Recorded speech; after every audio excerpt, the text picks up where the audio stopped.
Podcast Floqueo, le podcast de la start-up engagée.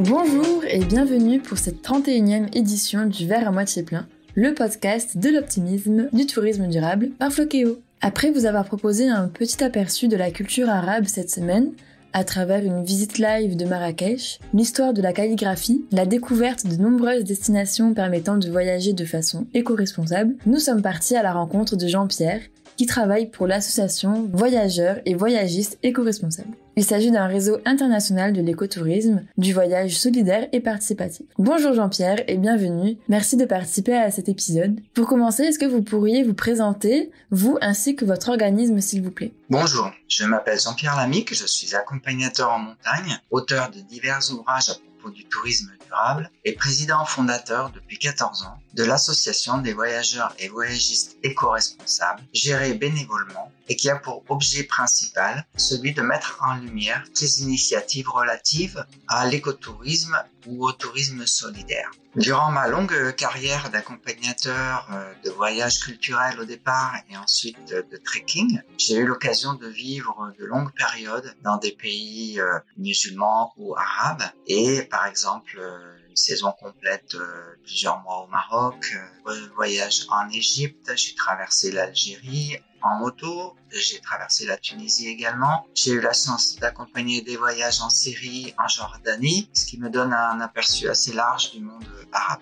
Concernant la culture, quand on parle des pays arabes, il est souvent évoqué l'accueil chaleureux et la convivialité, mais à quoi d'autre peut s'attendre un voyageur en voyageant dans les pays arabes et quelle définition pourriez-vous en donner? Ce qui me semble caractériser le plus ces pays, pris dans leur globalité, c'est l'attachement à une histoire et à une culture qui, pour la plupart, sont fondées sur les religions, au départ chrétiennes et ensuite en grande partie musulmanes. Il convient également de ne pas oublier que ces acquis culturels viennent de bien au-delà des religions actuelles, avec tout ce qui s'est développé dans l'Égypte des pharaons, en Mésopotamie, avec l'invention, la sédentarisation, etc. Nous sommes là au cœur de l'un des berceaux de l'humanité. Le voyageur qui parcourt ces contrées doit impérativement se souvenir de ce passé, de cette histoire, de cette culture très ancienne et surtout la respecter. Parmi les populations réputées du désert, on entend souvent parler des Touaregs. Qui sont-ils et quels sont leurs liens avec le tourisme? Au cœur de ce monde dit arabo-musulman vivent également de nombreuses tribus d'origine berbère, chacune ayant développé ses propres traditions en fonction de son histoire et de l'influence toujours des religions. Au cœur de ce monde berbère, on trouve la communauté Touareg répartie sur un large territoire allant de la Libye jusqu'au Burkina Faso en passant par le Mali et le Niger. Cette communauté repose sur un système social basé sur les tribus et donc il existe également au sein de cette communauté de nombreuses différences et disparités entre les unes et les autres. Ils occupent un vaste territoire, cependant celui-ci est particulièrement pauvre en ressources naturelles. C'est ce qui explique qu'au fil du temps, ils ont dû s'organiser de manière à être nomades ou semi-nomades. Quelle évolution et sensibilité avez-vous ressenti ces dernières années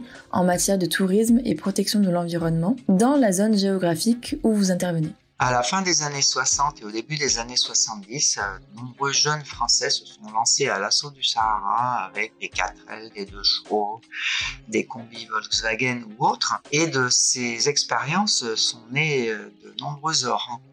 À partir de celles-ci sont nées parfois de véritables amitiés et c'est ainsi que les premiers voyagistes d'aventure, terres d'aventure et hommes et montagnes principalement aujourd'hui disparus, ont pu créer les tout premiers voyages dans ces zones reculées. Ce tourisme saharien des débuts est resté confidentiel pendant plusieurs années et s'est largement développé ensuite dans les années 80 avec la création de nouvelles agences de voyage. La crise des années 90 en Algérie a très rapidement provoqué des problèmes et pour cette raison, par exemple, la Libye a ouvert ses frontières et a permis l'accès à de nombreux voyageurs français pour l'essentiel. Afin de pouvoir accueillir ces visiteurs, Il a été nécessaire de créer de nombreuses agences dites réceptives sur place et de cette manière, les Touaregs ont été tout naturellement associés au développement de ce tourisme saharien. Beaucoup d'entre eux avaient dû, pour des raisons économiques,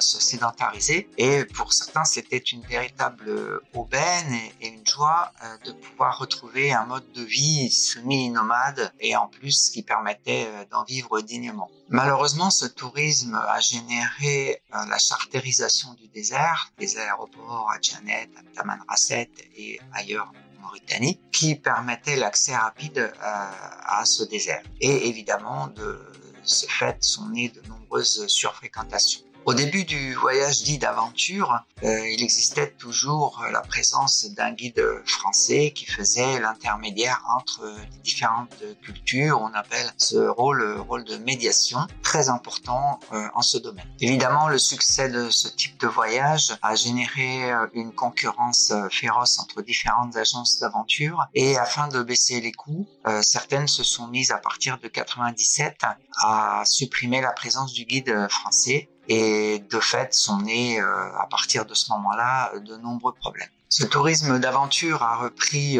dès la fin des années 90 en Algérie et s'est très fortement développé entre 1997 et 2003. La concurrence devenant de plus en plus importante, certaines agences françaises demandaient à leurs agents réceptifs au niveau local du matériel de plus en plus sophistiqué, notamment des véhicules tout-terrain très onéreux, ce qui engendrait évidemment des investissements importants. Au printemps 2003 a eu lieu un événement important, l'enlèvement d'une cinquantaine d'Allemands en plein cœur du Sahara. Et à partir de ce moment-là, le tourisme saharien en Algérie s'est pratiquement totalement arrêté, du moins avec une clientèle francophone. À partir de ce moment-là, la demande de ce type de tourisme s'est essentiellement orientée vers la Mauritanie. Le problème de la Mauritanie est que les compagnies aériennes étaient rares et qu'il s'est instauré une espèce de monopole sur le transfert entre la France et la Mauritanie pour ce type de voyage. En janvier 2008,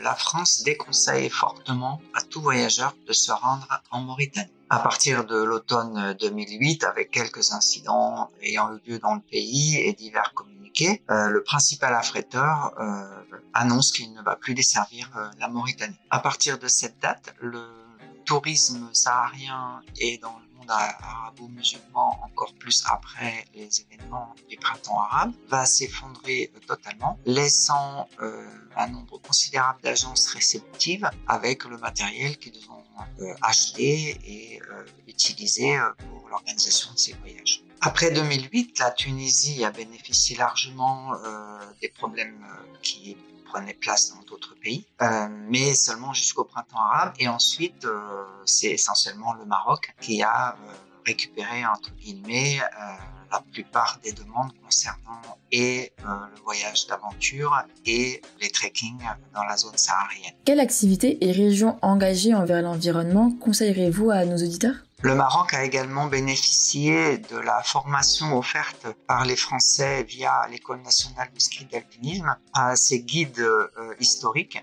Ce qui fait qu'aujourd'hui, les guides marocains qui officient, diplômés bien sûr, qui officient dans le Haut Atlas, sont considérés au même niveau de compétences qu'en France et à l'étranger. Et c'est également au Maroc que la prise de conscience concernant un tourisme plus responsable a eu lieu, c'est largement répandu. Et par exemple, avec notre association, nous sommes en lien direct avec une agence marocaine depuis plus de 10 ans maintenant. Et on peut dire que vraiment tout est mis en place pour un tourisme de proximité et avec surtout des revenus qui vont non pas à des gros tour opérateurs étrangers, mais qui reviennent sur le territoire qui les accueille. C'est donc dans ce pays que vos auditeurs intéressés par une démarche plus éco-responsable vont trouver les meilleures réponses, bien sûr à condition de faire bien attention à qui va organiser leur voyage, parce que malheureusement dans ce pays également il y a de nombreux guides